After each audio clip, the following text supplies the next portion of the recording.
Okay, I'm going to talk about monopolies. So, to start, in 1890, the United States passed something called the Sherman Antitrust Act of 1890. And one of the provisions of this act was to make it illegal to monopolize any part of trade or commerce in the United States. Now, what that means is that a trade is defined as the voluntary exchange of goods or services between different economic actors, and commerce is defined as the activity of buying and selling. Okay, so trade and commerce are kind of synonymous. Okay, in this case, the Sherman Antitrust Act makes it illegal to monopolize the sale of goods and services, right? And why do we want to make it illegal to monopolize things? Well, if you have a necessity that you need, and there's only one company selling it, that company can charge any price they want if they are a monopoly, right? Because there's no competition, there's no one to drive the prices down, there's no one to undercut them. So in theory, they could monopolize anything, right? Particularly necessities. So let's introduce another act, okay? So along comes the Telecommunications Act of 1996. Now, what did this do? Well, this basically allowed the media corporations to monopolize, okay? We had several dozen media corporations before this Telecommunications Act, and after, I think we're down to about 6 now, okay? What does this mean? Well, it means that the Telecommunications Act allowed the monopolization of mainstream media, okay, of media. And the end result of this is what? Well, what it did is it put the power that mainstream media has in the hands of a very small number of people. So why is this dangerous? What does this mean ultimately? It means that these media corporations, they control public perception, right? The mainstream media gets the title mainstream because they predominantly control the media. That's what's implied by the title mainstream. So by extension, they predominantly control public perception, okay? They are the predominant disseminators of information. They're the predominant disseminators of news events, right? That's where most people, again, implied by the title mainstream, that's where most people will get their news, get their information. So what does this mean? What does this imply for, society as a whole? Well, it implies that these few corporations, these 6 corporations that control all the media, they are going to control public perception, and by extension, they effectively control what people think.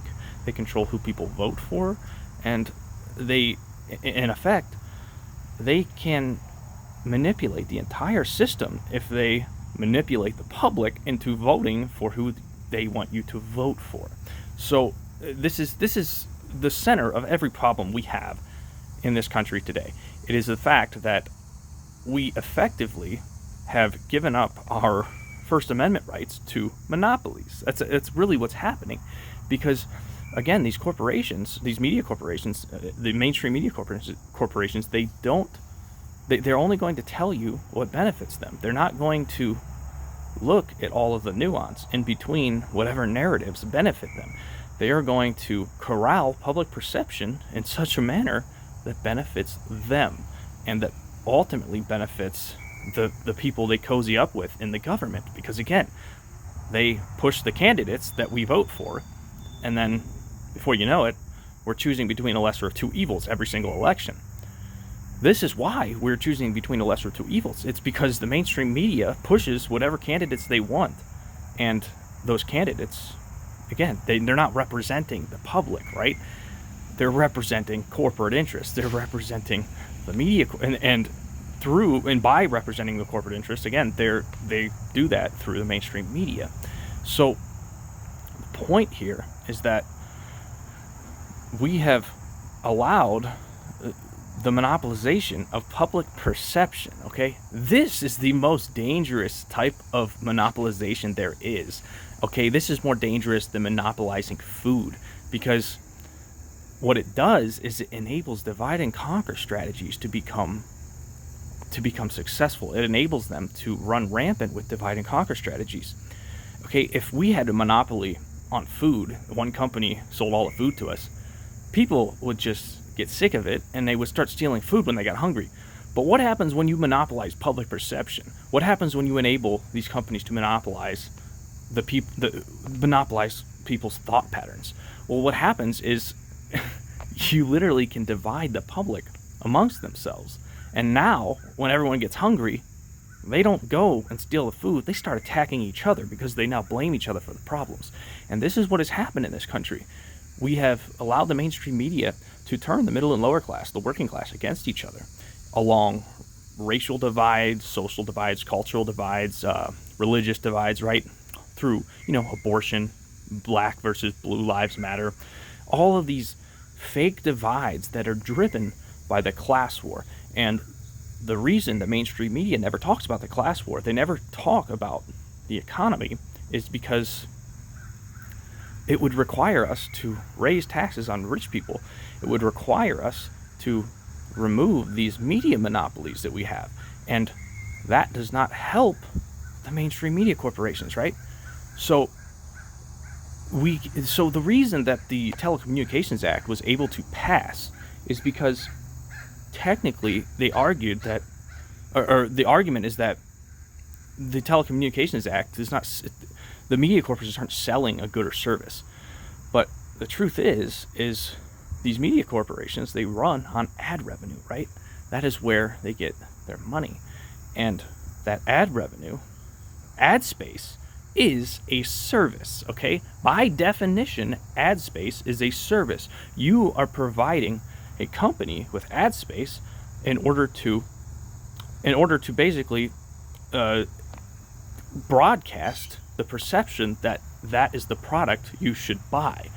So, by extension, because these companies run, these media corporations are funded by ad revenue, the Telecommunications Act of 1996 is unconstitutional, okay? And it conflicts with the Sherman Antitrust Act of 1890. All we need to do in this country to fix our problems, to fix this divide, is get rid of the Telecommunications Act of 1890. Break up the tech monopolies. Break up Facebook, Google, Twitter's already kind of broken up, right? It's more or less. Fox News, CNN, MSNBC, all of these mainstream media corporations and the media platforms that often push the mainstream media's narratives, right? So on YouTube, you'll be recommended Fox News and CNN clips before YouTube recommends you some independent media, right? The point is we need to break up these tech monopolies and these media monopolies. If we do not, they are going to continue to divide the public, okay, along, again, racial, cultural, social, and religious divides. Meanwhile, they're dividing us, and they conquer us. They conquer us by basically making us, the middle and lower class, fear each other so much along these divides that we call for controls over each other. We look to the government to control each other. And what is that? That comes through things like book bans and abortion bans and free speech infringements like the Biden administration and the Twitter files and the Facebook files, right? They are running us into an authoritarian regime, and we are just accepting it. And we're accepting it because the mainstream media has divided us, because we allowed the monopolization of the mainstream media. Again, this is the Telecommunications Act of 1996 is unconstitutional, and it is, I'm telling you, it is the source of every problem in this country. We allowed radio, television, and the internet to become so powerful that, and then we allowed the people who largely control those airwaves and the media corporations on the internet and elsewhere to divide us, to control public perception. And the end result is, again, divide and conquer. The end result is authoritarianism. The end result is rising wealth inequality. If you go back to when Reagan was president, Reagan greatly reduced the tax rates. Okay, so if the tax rates were here before Reagan took office, he lowered them to here, right? And now our Democrat and Republican parties, Democrats, raise them to here. Republicans raise them to here. And then we keep electing these Democrats and Republicans, and the tax rates bounce back and forth here. When in reality, we need them here. That's where the tax rates were working, or that's where the tax rates were when the economy was functional. Okay, so add another little bit here. So what happens if we look at the company like BlackRock, okay, or Vanguard? These companies, they have stakes in every single large corporation that you can think of, right? This is, in effect, it is a functional monopoly, okay? Basically, you've allowed a small group of people to own enough of a corporation, enough of several large corporations to effectively control the decisions those corporations make. This is an effective monopoly in the same way that the Telecommunications Act allowed the media to monopolize public perception. It's the same thing. It's basically wealthy people we've enabled wealthy people to purchase everything. They purchase the way that every single company runs. And by extension, I mean, who sets the prices? Who sets the wages? The owners, okay? We've allowed the monopolization of the entire economy in a number of ways. And it is the reason that the economy is collapsing. It's the reason it's so unstable. It's because these people are rigging the economy in conjunction with corrupted politicians, and the end result is that they are the rising wealth inequality, right? They're hoarding wealth and hoarding resources, and they're exploiting labor in the process because the lower and middle class are so divided amongst each other.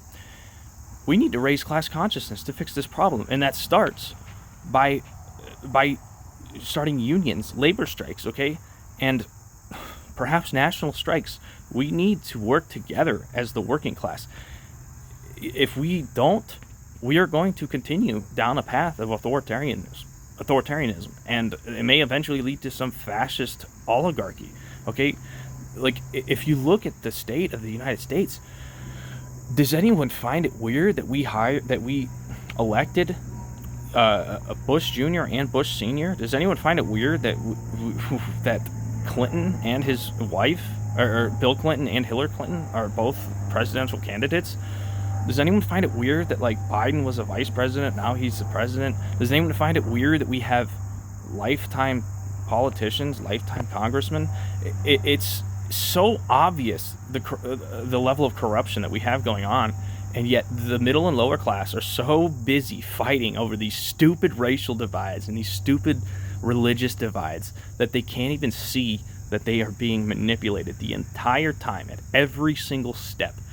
Okay, again, the Sherman Antitrust Act conflicts with the Telecommunications Act of 1996. The Telecommunications Act is unconstitutional. It allows for the monopolization of public perception through, again, ad revenue.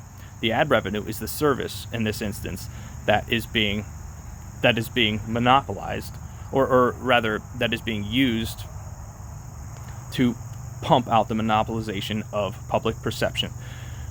We have to stop this. If we don't stop it, we are going to end up in a civil war. That's the only end game here, because we are all going to get the supply chains are going to get disrupted. The military-industrial complex is going to draw so many resources away from this country that are needed here, and the end result is going to be a civil war.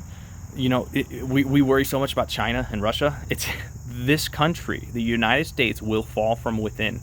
That's the only way it's going to fall. And if you are not catching on to these patterns, then you need to learn more about divide and conquer strategies.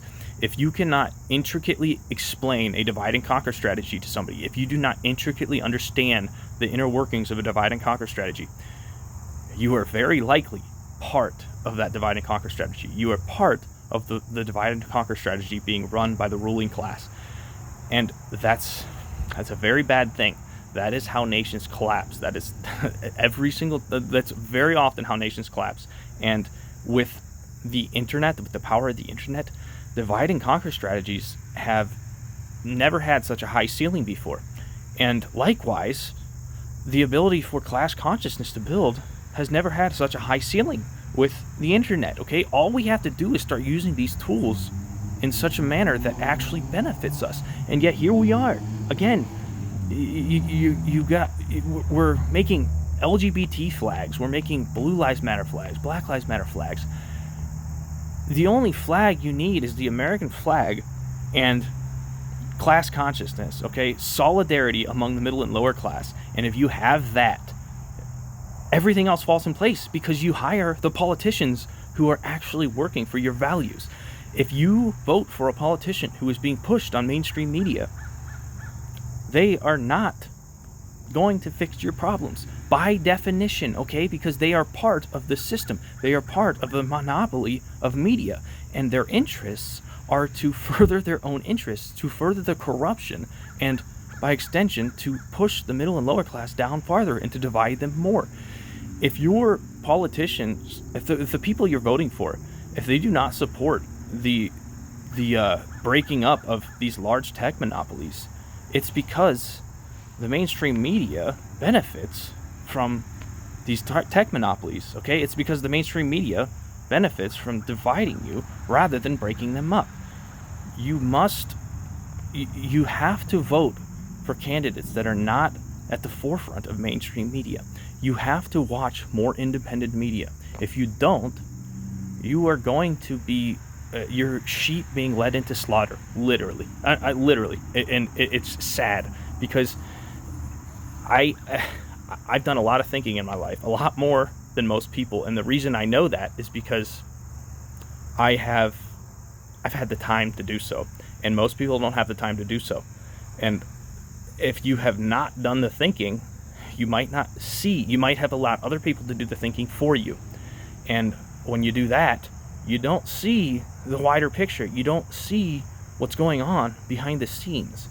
So my advice to you is to take some time off work if you can and do some thinking.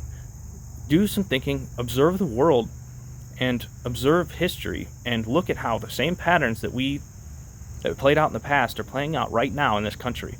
If you don't do that, if we don't catch on, if we don't raise class consciousness massively, we are going to be led into an authoritarian state, and before long, who knows what happens after that? Maybe we all become wage slaves. I mean, we already are wage slaves, right? But what's going to change is the magnitude to which we are wage slaves, right? We'll go from barely getting by to starving to death, okay? Give that a little thought. Thanks for watching.